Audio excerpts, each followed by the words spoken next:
혹시 가슴이 타는 듯한 증상, 가슴 쓰림, 생목 오름, 신맛, 목에 걸린 느낌, 그리고 신 목소리, 만성 기침 또는 목에 뭐가 걸려있는 느낌, 이런 증상이 있으신가요? 그러면 바로 역류성 식도염을 의심해 봐야 됩니다.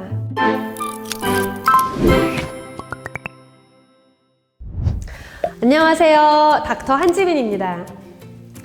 오늘은 일상생활을 괴롭히는 역류성 식도염에 대해서 알아보려고 합니다. 먼저 건강검진으로 위내시경 하신 사진을 보면은요, 여기가 식도고 또 여기가 위인데요. 이 위식도 접합부에 이렇게 점막이 상처 입은 부분이 있습니다. 바로 이것을 역류성 식도염이라고 하는데요. 이것은 위산이나 담즙산이 위에서 식도로 역류를 하면서 상처를 낸 것이라고 볼 수 있습니다. 왜냐하면 위 같은 경우에는 평소에도 소화를 시키기 위해서 위산에도 견딜 수 있을 만큼 강한 세포로 이루어져 있는데요. 반면에 식도의 역할은 주로 통로의 역할입니다. 따라서 상대적으로 산에는 약한 세포로 이루어져 있을 수밖에 없고, 그래서 역류를 하게 되면 상처가 날 수가 있습니다. 혹시 가슴이 타는 듯한 증상, 가슴 쓰림, 생목 오름, 신맛, 그리고 신 목소리, 만성 기침 또는 목에 뭐가 걸려있는 느낌, 이런 증상이 있으신가요? 그러면 바로 역류성 식도염을 의심해 봐야 됩니다. 증상이 없다면 사실 건강검진에서 발견된 이 정도의 역류성 식도염은 별다른 치료 없이 주기적으로 위내시경 하시면서 지켜볼 수 있습니다. 역류성 식도염은요, 내시경으로만 진단하는 것은 아니고요. 내시경 소견이 없다 하더라도 우리가 그런 증상이 있고 또 약물 치료를 했을 때 이런 증상이 없어진다 라고 한다면 진단을 할 수가 있습니다. 증상이 있다면 약물 치료를 해서 증상 호전을 기대해 볼 수가 있는데요. 위산 분비를 억제하는 약이나 제산제 같은 것으로 산도를 조금 내려볼 수가 있고, 그리고 위장관 운동 촉진제를 사용해서 빨리빨리 아래로 내려보낼 수가 있습니다. 또 점막 보호제를 사용해서 점막을 보호해 볼 수도 있습니다.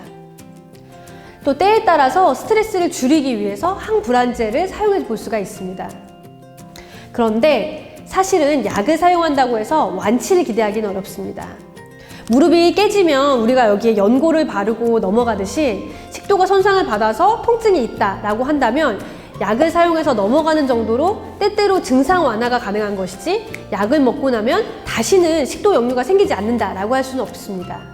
따라서 무엇보다도 근본적으로 생활 습관을 개선하는 것이 필요한데요.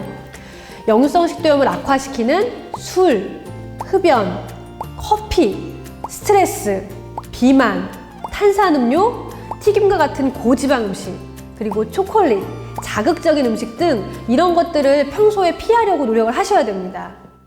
그리고 아스피린이나 일부 혈압약에서 이 역류성 식도염을 악화시킬 수 있는 것들이 있기 때문에 먹는 약을 체크를 하셔야 되고요. 식후에 바로 눕거나 운동을 바로 하거나 또 엎드리거나 하는 것을 평소에도 하지 않으려고 노력하시는 게 좋습니다. 역류성 식도염이 암을 유발하나요? 라는 것을 많이 물어보시는데요. 역류성 식도염 자체가 암을 유발하지는 않습니다. 그러나 역류가 반복되게 되면 그 식도에 발해식도라는 것이 생기게 되는데, 발해식도가 일부 식도 선암의 유발인자가 되는 것으로 알려져 있습니다. 그런데 그 유병률이 상당히 적기 때문에 역류성 식도염 단계에서 너무 걱정하실 필요는 없습니다. 일단 역류성 식도염이 의심이 된다면 생활 습관을 교정해 보시고, 그래도 증상이 호전이 되지 않는다고 한다면 가까운 병원에 방문하셔서 꼭 진료를 받아보시기 바랍니다. 다음에 더 유익한 건강 정보로 다시 만나요. 안녕!